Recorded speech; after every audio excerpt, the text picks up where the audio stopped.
একটি বড় বনে বসবাস করত এক মিষ্টি স্বভাবের ভালুক। নাম ছিল ভামু। সে দেখতে ভয়ঙ্কর হলেও মন ছিল একেবারে সোনার মতো।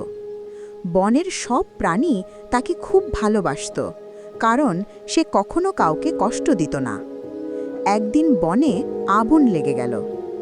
সব প্রাণী ছোটাছুটি শুরু করল। অনেকেই গাছে উঠল, কেউ নদীতে ঝাঁপ দিল। কিন্তু একটা ছোট খরগোশ আগুনে আটকে পড়েছিল। সে ভয় আর কষ্টে কাঁদছিল।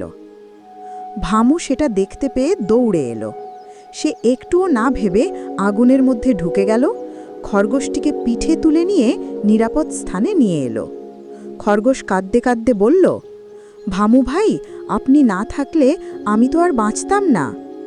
ভামু হেসে বলল, আমরা সবাই একসাথে এই বনে থাকি, বিপদে পাশে দাঁড়ানোই তো আসল বন্ধু হওয়ার পরিচয়।